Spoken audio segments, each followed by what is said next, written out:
Gravity Falls is one of those rare instances in modern media where the creators were clearly aiming for quality, not quantity. In some ways, I kind of liked the fact that they were able to stretch just 2 seasons and 40 episodes over 3.5 years, because it gave us the chance to savour every moment of this show and really take the time to enjoy the experience of each episode before the next one came out. I can't imagine anyone discovering this show now taking much more than a month to consume the whole thing. And I just can't imagine that being quite the same. It's actually one reason I deliberately try to take my time over things I know don't have much content. So let's, for just one more time, take the time to enjoy the best of the best with my personal top 10 episodes of this show. Now, obviously this list is entirely subjective, so please don't be upset if my list is not the same as yours. We're gonna hate some of your choices, aren't we? I didn't say that, but it's true, isn't it? Well, okay, yes, some of these choices may surprise you. Or maybe not, who knows? Let's take a look.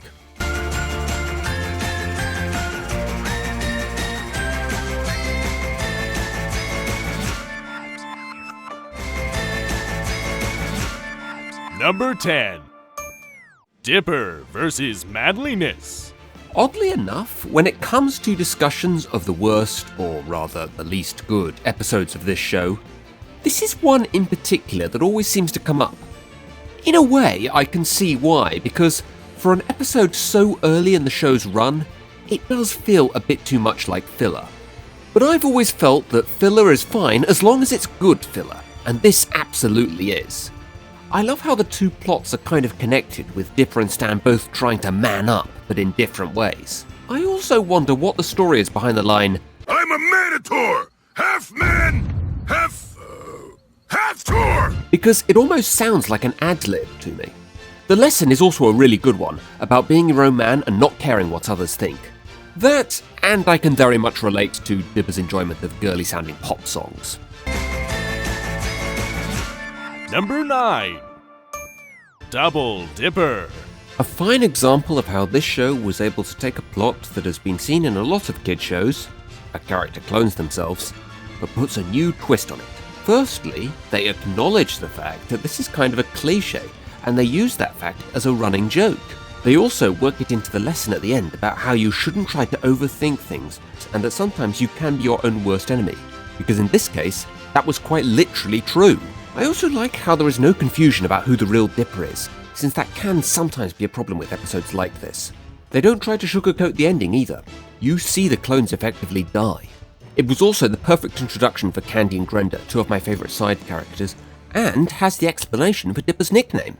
What more could you ask for? Number 8. Weirdmageddon 2. Escape from Reality. Yeah, sorry guys, but I decided I only had room for one Weirdmageddon episode on here, and this was my favourite of them. The story, the lesson, and the development for Dipper and Mabel's characters in this episode were pretty good, but what I really love about this episode is the visuals. It's also just a really fascinating idea. The choice between an eternal but also fake paradise, or the challenges and fears of the real world. It's not something I personally can remember seeing in kids' television before, although I have heard from others that it has been done before.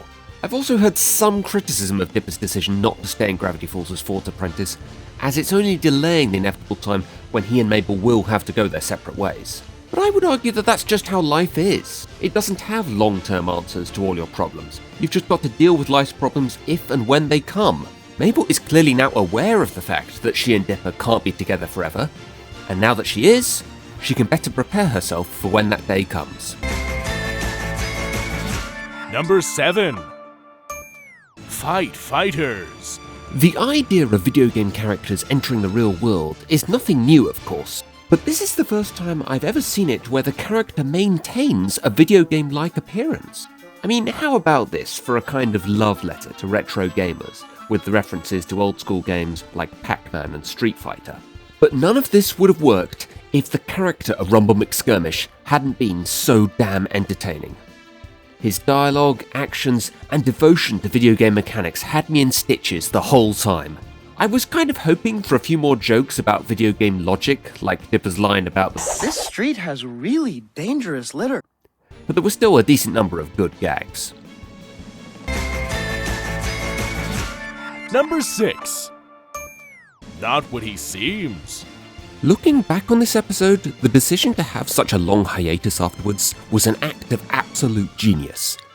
But I won't lie, it pissed me off no end at the time. The completely unexpected nature of all the questions that this episode raises actually leaves you a little scared about just what might happen next. I did kind of guess Stan wasn't a bad guy, because I just didn't see why they would make him so likeable and enjoyable to watch if we weren't actually supposed to like him. But just the possibility Stan may have been deceiving the twins the whole time, it really did scare me. I honestly didn't know the first time watching if Mabel was going to press that button or not. Number 5. Gideon rises. I think this is probably the best example of how brilliant the show was at giving us just enough info to keep us satisfied, but at the same time still making us ask questions. We finally find out what Stan was hiding behind the vending machine that was set up in the first episode, but we still don't know what exactly he's doing. There is also a lot of very clever setting up in this episode that, I've got to admit, I never noticed until I rewatched the episode. Zeus mentions he's a part-time bus driver at one point, and then later on, he's driving the bus that is taking the twins home. There's also smaller things like the grappling hook and the brief mention of the blueprint that just help to convince you that none of this is just coming out of nowhere. It was all planned out from the very beginning. There's also some great one-liners like Smebulok saying his name rather despondently when he realizes that's all he can say, and Zeus asking how much fire should be in the kitchen. The lesson Dipper learns about how he can do great things even without the journal seemed a little tacked on, but otherwise, this was a great season finale. Number 4. Society of the Blind Eye. I've got to be honest, when Dipper suggested Old Man McGucket wrote the journal, I was a little disappointed. Since I knew they weren't going to reveal the identity of the author at the start of an episode, this meant that one major theory I'd been strongly behind for almost a year was wrong. But how impressive is it that, despite not telling us who the author is, this episode still gives us a ton of information about why none of the townspeople seem to be aware of the strange goings-on in the town, as well as who McGucket was and his relationship with the author. I can tell this episode took a lot of inspiration from the movie Hot Fuzz. All about the greater good. The greater good. How can this be for the greater good? The greater good. Which is very fitting if you ask me, since I feel this show and Hot Fuzz are the two best examples of smart but also very funny writing. It was also nice to see a bit of bonding between Mabel and Wendy. By the way, was there a bit of foreshadowing for the show's ending here? Number 3. A Tale of Two Stans. All other TV shows that are based around mystery, animated or live action, intended for kids or adults, take note of this episode as the way to do it right. One single episode, partway through the show's run, that gives some, but not all the answers.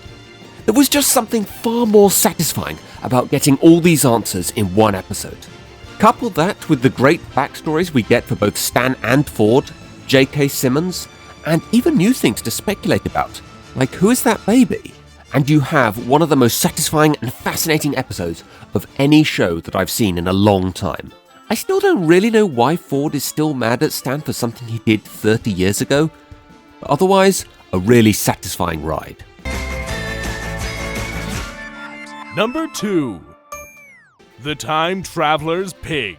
There have been many time travel stories in all different forms of fiction, but I'm not sure I've ever seen one that uses such clever logic. Most time travel stories follow one of two forms of logic.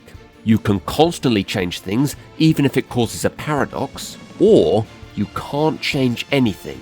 You can only ensure things happened exactly the way they did. But Gravity Falls goes against both of those ideas and says you can change how things happen, but time will always find a way to adjust to ensure the outcome is still the same. However, if you are willing to go to a large enough length to change things, you could get a different outcome, but it will come at a price. I also love the fact that Dipper doesn't give in and let Mabel have Waddles right away. It was only after he really properly saw what he meant to her that he agreed to fix things for her. I still don't really get why the time machine is a tape measure, I think that's kind of stupid, but otherwise, a really clever episode. And number 1, Into the Bunker. Only the second episode of the second season addressed probably my biggest issue with the show's first season, that being, there wasn't really anything to Wendy's character other than being Dipper's love interest. Wendy's leadership of the group during this adventure, as well as some great character development showing her to be quite resilient and something of a tomboy, was fantastic to see. Speaking of which, is this a reference to Mulan? Well, it is a Disney show, so why not? It's also got quite a gripping adventure story, which they still managed to keep light-hearted with moments like Mabel having caterpillars on her face and poking Zeus' stomach to prove they are really them, as well as the subplot with Dipper trying to tell Wendy how he feels. The shapeshifter genuinely freaked me out the first time he changed form, probably because it didn't click with me the first time watching what him being the guy on that can Wendy shows Dipper actually meant, so I wasn't actually expecting him to become a monster at that moment. He still continued to make for some great visuals and scares for the rest of the episode, and of course, how can you go wrong with Mark Hamill voicing your bad guy? This of course was also kind of the ending to the whole Dipper-Wendy thing, and while I'm glad they didn't drag it out, I wasn't sure Mabel was really being that good of a sister by forcing Dipper into doing this. Let me tell you, as someone who's been in Dipper's position before, confessing your feelings to others really doesn't make you feel any better. The other person knowing about your crush doesn't make it go away, but this was at least the end of any awkwardness between the two of them, and definitely gave the writers the chance to branch Wendy out into being a more important character. So there you go guys, my 10 favourite episodes of one of my favourite shows of all time. Do you agree? Do I? Nope! I thought not. Let me know what your favourites are in the comments.